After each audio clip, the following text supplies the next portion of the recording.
کی اس کلاس میں مطالعہ کریں گے بچوں ہماری درسی کتاب جان پہچان کے سبق نمبر 1 کا، جس کا عنوان ہے حمد۔ یہ ایک حمد ہے جس کے مصنف ہیں اسماعیل میرٹھی۔ اسماعیل میرٹھی نے اس حمد کو لکھی ہے۔ حمد اللہ کی تعریف میں بیان کی گئی نظم کو کہتے ہیں، یا وہ نظم جو اللہ کی تعریف اور توصیف بیان کرے اسے حمد کہتے ہیں۔ سبق حمد کو میں نے 3 حصوں میں تقسیم کیا ہے۔ پہلے حصے کے اندر ہم جو اس کے شاعر ہیں محمد اسماعیل میرٹھی، ان کے حوالے سے بات کریں گے۔ دوسرے حصے کے اندر ہم نظم کا مطالعہ کریں گے، اور تیسرے حصے کے اندر ہم سوال و جواب کی مشق کریں گے۔ تو ہم شروع کرتے ہیں نظم کا پہلا حصہ۔ مولانا محمد اسماعیل، اور اسماعیل ہی آپ تخلص کرتے تھے، محمد اسماعیل نام تھا، اسماعیل آپ تخلص کرتے تھے، اور میرٹھ میں رہنے کی وجہ سے، میرٹھ سے نسبت کی وجہ سے آپ کا نام اسماعیل میرٹھی پڑا، اور اسماعیل میرٹھی کے نام سے ہی آپ مشہور ہوئے۔ بچوں، جب 1857 کا غدر ناکامیاب ہو گیا تھا، جو پہلی جنگ آزادی کی تحریک تھی 1857 میں ہندوستان کی عوام اور ہندوستانی فوج نے شروع کی تھی، جب انگریزوں نے اس کو ناکامیاب کر دی، اس کے بعد ادبی حلقوں میں بھی اپنی اصلاح کے لیے، اپنے دوبارہ سے اپنے آپ کو بلند درجے پر لے جانے کے لیے شروعات کی گئی، اور سر سید احمد خان نے علی گڑھ تحریک شروع کی۔ اس تحریک کے ذریعے جو اردو ادب تھا ہمارا اس سے پہلے، حسن و عشق کی باتوں سے نکال کر اس ادب کو اونچے معیار کی طرف لے کر جایا جا رہا تھا، عوام کے ساتھ جوڑنے کی کوشش کی جا رہی تھی، تو اس سے متعلق ہی ادب تیار کیا جا رہا تھا، یعنی کہ ادب برائے زندگی کیا جا رہا تھا۔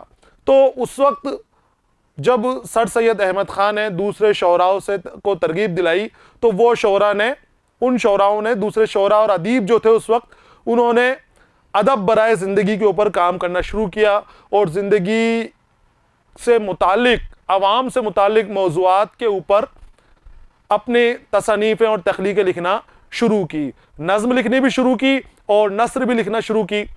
تو جب سر سید تحریک سے وابستہ ہوئے لوگ یا سر سید احمد خان سے متاثر ہو کے ادیبوں نے نظمیں اور نثر تخلیق کرنی شروع کی، تو ان کا رجحان صرف بڑے لوگوں کی طرف تھا، بڑے لوگوں کی تربیت کرنے کے لیے، بڑے لوگوں کو نثر ادب کے ساتھ جوڑنے کے لیے نثر تخلیق کی جا رہی تھی، بچوں کی طرف کسی کا دھیان نہیں تھا۔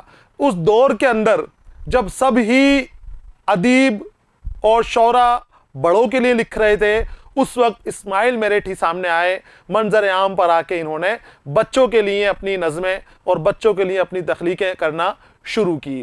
اسی لیے اسماعیل میرٹھی کو بچوں کا شاعر بھی کہا جاتا ہے۔ آپ نے بچوں کے لیے بہت عمدہ قسم کی نظمیں لکھی، بہت اعلیٰ درجے کی آپ نے نظمیں لکھی ہیں۔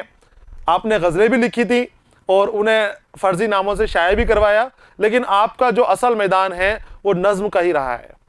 آپ نے بچوں کے لیے نظمیں لکھی، لیکن صرف بچوں تک ہی آپ محدود نہیں ہیں، آپ کی نظمیں بڑوں کے اندر بھی اتنی ہی مقبول و مشہور ہیں، اور اتنی ہی اہمیت رکھتی ہیں کہ جتنی دوسرے شعراء کی نظمیں رکھتی ہیں۔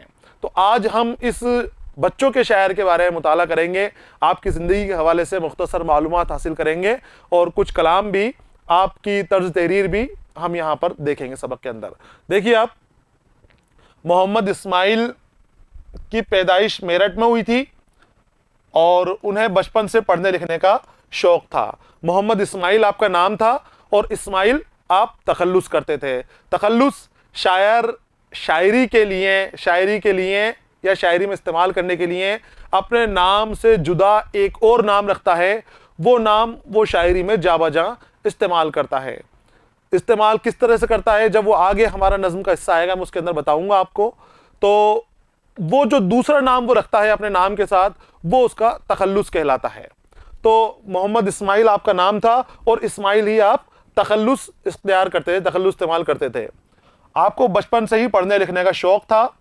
اپنے شوق اور محنت سے انہوں نے بڑی ترقی کی، کم عمر میں ملازم ہو گئے، علم و ادب کی دنیا میں نام پیدا کیا۔ ذہین تھے آپ، سمجھدار تھے، کم عمر کے اندر ہی آپ نے اعلیٰ تعلیم حاصل کی اور ملازمت بھی اختیار کر لی، اور درس و تدریس کے معلمی کے کام کے اندر بھی آپ نے اسی کام کو اپنا معاش کا ذریعہ بنایا۔ اردو اور فارسی کے استاد کی حیثیت سے انہوں نے